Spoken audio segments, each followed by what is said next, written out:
The fact that they're falling, again, is a bad sign. So I think we are setting ourselves up for a drop in the stock market.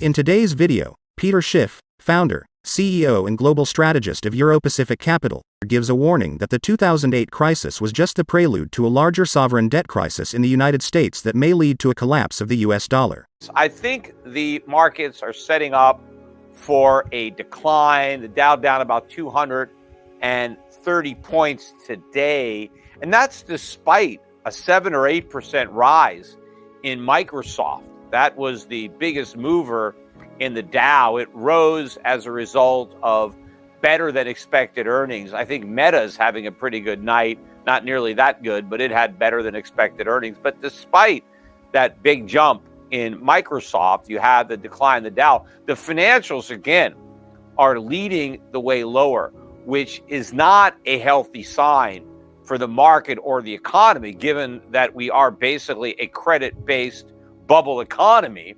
Well, the banks that have been providing that credit are getting clobbered. The regional bank index hit a new 52-week low today, although it did manage to close positive, maybe about 0.5% or so. I wouldn't get excited about that. It's not any kind of significant reversal. The trend is clearly down for these regional banks. The index is now down about 40% off its highs.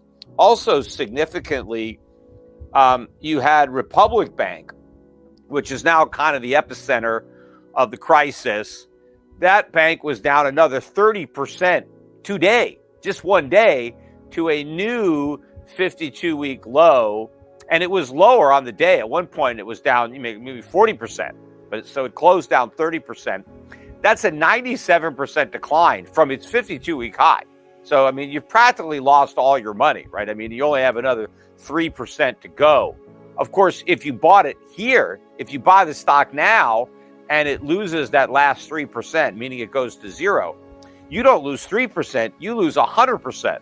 That's why it's still very dangerous to buy, these stocks that have blown up. There's a reason this stock went from, 100 and whatever down to 4. Things are pretty bad when that happens, and it very easily could complete the journey down to zero. That's why I have been avoiding the banks, because I saw this train wreck coming from a mile away. And another example of the problem that the banks are in is their auto loans. And who do you think has been financing this car buying binge that went on in the United States for 10 years or so? I was watching George Gammon's podcast, and he brought this up and actually gave me the idea to talk about it. Anyway, he was talking about these auto loans, and I've been talking about the auto loans for 10 years, the bubble there, because when interest rates were at zero, anybody who could fog a mirror could buy a car, right? I mean, there was a lot of money going into the auto market, and that drove auto sales. People could get auto loans for nothing down, no payments, or all kinds of gimmicks. And even if you had really bad credit, right, you're a subprime borrower, low FICO score, you could still get a loan. Right? Nobody really cared. They charge you a little bit higher interest because, they want interest. When interest rates are zero, everybody is starved for yield, and so they'll take on a lot of risk in order to make these loans. These loans are now going bad, right, as interest rates rise. But one of the bigger problems, and nobody really talks about, I talked about it real time, is the duration of these auto loans. A lot of these loans were 5, 6, 7-year loans. When I was younger, if you bought a car and you had a loan, it was maybe a 3-year loan. You didn't know it had a 5, 6, 8-year auto loan. And so they were much shorter term, because the problem with cars is they lose so much value. You buy a new car, you drive it off the lot, it's down 20%, like the minute you leave the lot. Cars generally lose about half their value every 4 years. That's not excellent collateral on a loan, right? When you got a rapidly depreciating asset like a car.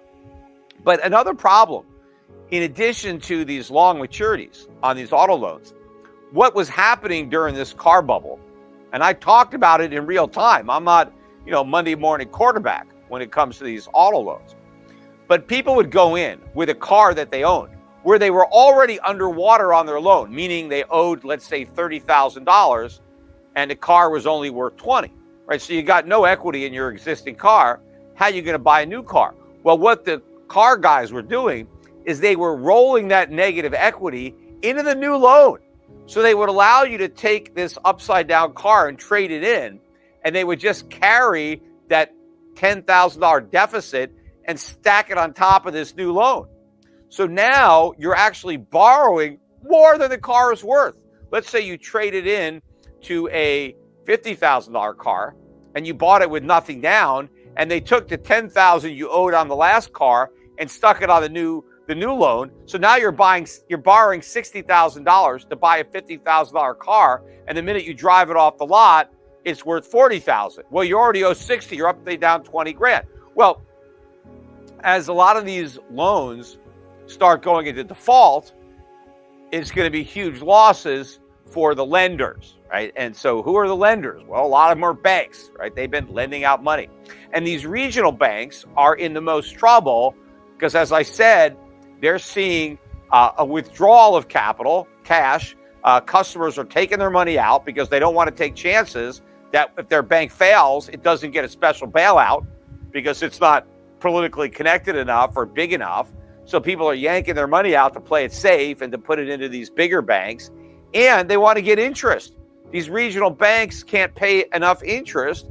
They can't even compete with the U.S. government interest on treasuries. So they're in a lot of trouble. Their loans are going bad. Their collateral is going down. These are horrible businesses. And the fact that they're falling, again, is a bad sign. So I think we are setting ourselves up for a drop in the stock market. I mean, we've been ignoring a lot of bad news. To me, it looks like we got a bit of a distribution top. We had a rally. We've been kind of going sideways and we're rolling over. And I expect to see a break in the market. On the flip side, I think gold's going to go the other way. Gold closed below 2,000 today. I mean, still above 1990. They can't knock it down. The gold stocks are in a bit of a correction, and maybe the correction will get a little bit bigger. I mean, I bought a little bit more gold stocks myself. I'm very selective now. So if some stocks have corrected a little bit more, I'll buy them. And I'm hoping that we actually get a bigger pullback.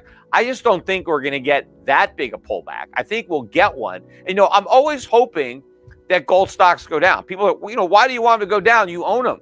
Yeah, I want to buy more. I mean, I'm not even close to wanting to sell. See, the only time the price of the stock matters is when you buy and when you sell. Everything else is a bunch of noise, right? In the meantime, between the buy and the sell, all that counts is your dividends, how much you're earning in dividends. But I know that gold stocks are going to be much higher in the future than they are right now. So I want the price to go down right now so I could buy more, right? If you had, you had a time machine and you had the price of a stock 10 years from now and you knew how high it was going to be, you would want it to go down before then because you just want to buy more if you know where it's going to be. Well, I don't have a time machine. I don't have the newspaper from 10 years into the future, but I don't think I need a time machine. This is so obvious that I can see it in advance. And so I'm so convinced that these stocks are going to be much higher in the future. I want them to go down now, even though I already own a bunch, because I'm still earning money. I have to invest it somewhere. I'm not going to spend it all. And so I want to buy more of these stocks. So I think we might get more of a pullback there, but not as significant as what I'm looking for in the overall stock market. Next, I want to talk, though, about the debt ceiling. That was the topic mainly of my last podcast. I talked a lot about the debt ceiling, brinkmanship, and all the political theater involved in the debt ceiling. Well, today, some of the actors came out and took a bow. The Republicans actually passed a bill to raise the debt ceiling. They're going to raise it by $1.5 trillion, which is nothing. I mean, maybe that'll buy them 6 months, right? I mean, because the deficits are over $2 trillion a year. So raising it by $1.5 trillion, they were doing that, years and years ago when we only had $400 or $500 billion deficits a year. When you're running deficits of over $2 trillion a year, a $1.5 trillion increase in the debt limit doesn't really get you much. Now, personally, I would just assume the debt limit not go up. I want the ceiling left so that we could really start dealing with the debt and paying our bills instead of, putting more of our unpaid bills on a credit card. Well, the Republicans have passed a debt limit ceiling increase, but the Democrats in the Senate are not going to pass it. And even if the democratically controlled U.S. Senate passed it, Biden ain't going to sign it, right? So it's dead on arrival. And the reason that the Democrats don't want to sign it is because they say it's heartless. They're slashing government spending. This is terrible, right? The Republicans are punishing America with this increase. We want to just increase the debt ceiling, just a clean bill to increase the debt ceiling, as if that doesn't punish Americans. Who does Biden and the Democrats, who do they think is responsible for repaying all this debt? It's not like Americans avoid being punished if we don't make them pay now, if we let them pay later, because they're going to pay more later. Increasing the debt punishes the American people who are on the hook for repaying that debt. So if we really want to do the American people a solid, we should not raise the debt ceiling. We should reduce the burden of debt that we are placing on them. But Biden and his buddies in the Democratic Party want to pretend that the average American, the middle class, is getting away with something. If we just keep increasing the debt ceiling, then the average American never has to cover the cost. Like these bills are just going to be paid, by Santa Claus or the man in the moon. No, the American public, the middle class, are responsible for all this debt. And so the responsible thing to do is to stop adding to that burden and deal with it. But the Republicans don't even do that because, first of all, there are no real cuts.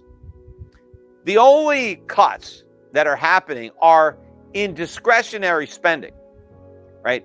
So that means that all the non-discretionary stuff, Social Security, Medicare, national defense, none of the cuts apply to national defense, interest on the debt, none of that's getting cut at all. That's 70+% of the budget. So if you're not going to cut 70% of the budget, even if you cut the other 30%, you're not going to make much headway. But the other 30% doesn't really get cut.